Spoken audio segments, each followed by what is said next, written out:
Hello everyone, नमस्कार, सत श्री अकाल, अस्सलाम वालेकुम, गुड मॉर्निंग। सो गाइस, आज का मेरा वीडियो जो आज आईआरसीसी की तरफ से वेबिनार हुआ है, स्पेशली पंजाबी में हुआ है और पंजाब के लोगों के लिए था, फोकस उसी पे किया गया था। उसी के बारे में आज आपको अपडेट देने जा रही हूँ। सबसे पहले एआईपी को लेके काफ़ी डाउट्स क्लियर किए गए हैं।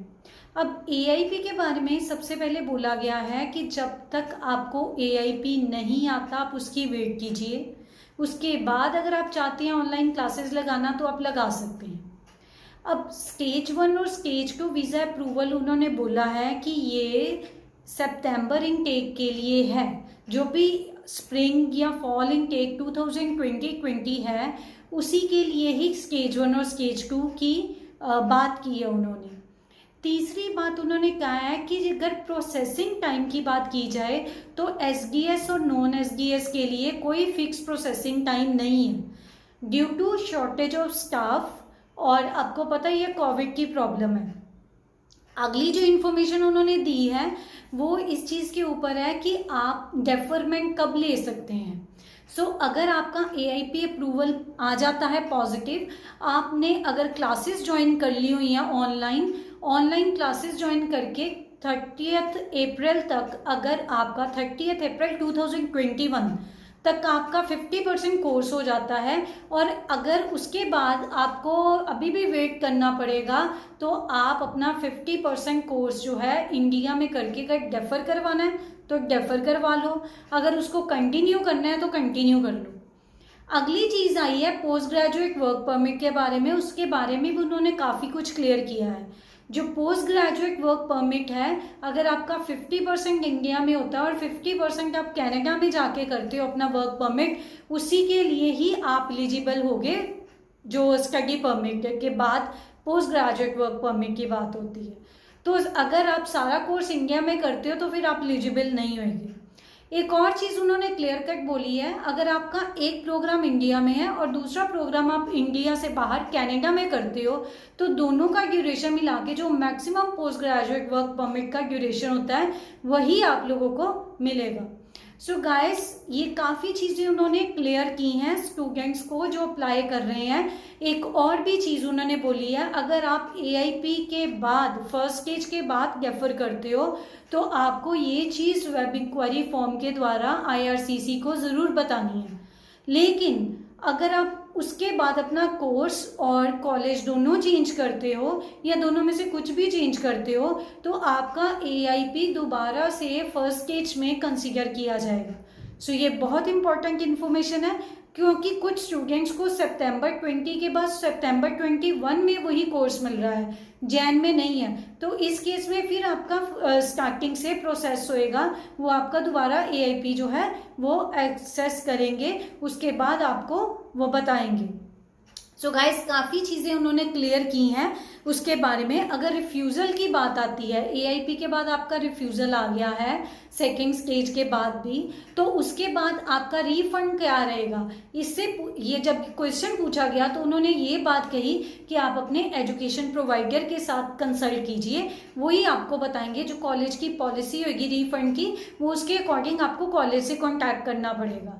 उन्होंने ये चीज़ बोला है, अगर आईएल्स किसी का एक्सपायर हो गया है, जब उन्होंने फाइल लॉन्च की थी, तो अगर वो अभी नहीं दे सकते आईएल्स तो कोई बात नहीं है, तो वो आईएल्स उनको देने का अभी इस चीज़ को वो कंसिडर नहीं करेंगे, पुराने आईएल्स को ही कंसिडर करेंगे।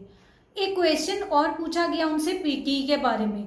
पियर्सन टेस्ट ऑफ इंग्लिश जो स्टूडेंट अपेयर होते हैं, अगर उन्होंने उसके बाद अपना वीज़ा फाइल किया है तो उसके लिए उन्होंने बोला है कि उनको एसओपी में लेटर ऑफ एक्सप्लेनेशन में यूज़र नेम पासवर्ड देने की ज़रूरत नहीं है। आप अपने स्टूडेंट जो आपका लॉगिन है पियर्सन का, उसमें लॉगिन करके आप आईआरसीसी को वहाँ से अपना टेस्ट रिपोर्ट जो है वो भेजोगे, तो वहीं से उनको इजीली एक्सेस हो जाएगा, तो उसको आपको बाद में भेजने की ज़रूरत नहीं है। एक और चीज़ उन्होंने बोली है डॉक्यूमेंट्स के बारे में। आपने अगर एसडीएस में अपना फाइल लॉन्च किया है लेकिन आपके डॉक्यूमेंट्स कंप्लीट नहीं है तो वो अल्टीमेटली नॉन एसडीएस में शिफ्ट हो जाएगा प्रोफाइल आपका, उसको एसडीएस में कंसीडर नहीं किया जाएगा। उन्होंने बोला है कोशिश कीजिए जो भी आपके सपोर्टिंग डॉक्यूमेंट्स हैं ज़्यादा से ज़्यादा जितने हो सकते हैं जो रिक्वायर्ड हैं वो आप ज़रूर सबमिट करवाइए। तो ये काफ़ी चीज़ों का खुलासा हुआ है, काफ़ी डाउट स्टूडेंट्स के क्लियर हुए हैं और everything was going on in Punjabi में कन्वर्सेशन चल रहा था, तो ये सारी चीज़ें वो बता रहे थे।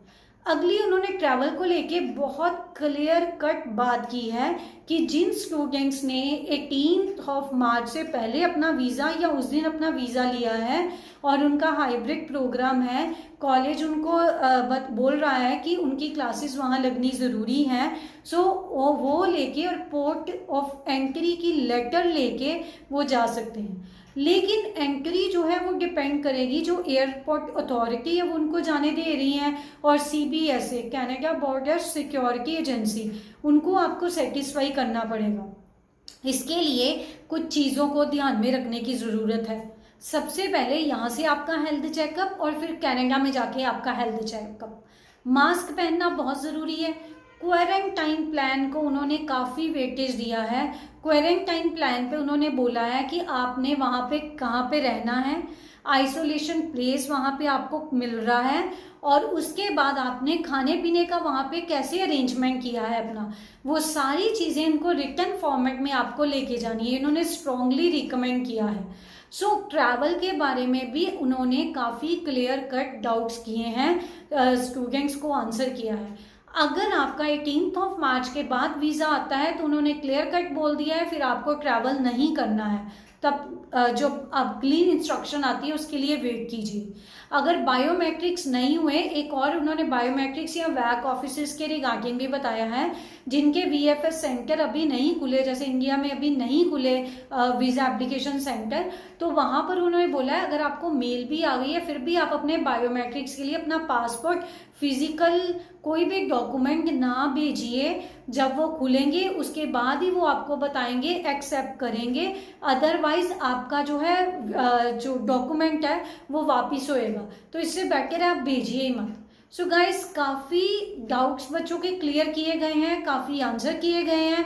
होप मेरा पर्पज़ था, क्योंकि फॉर्चुनेटली मैंने भी अटेंड किया है वेबिनार, तो मेरा पर्पज़ था कि स्टूडेंट्स को ये चीज़ें क्लियर करूँ।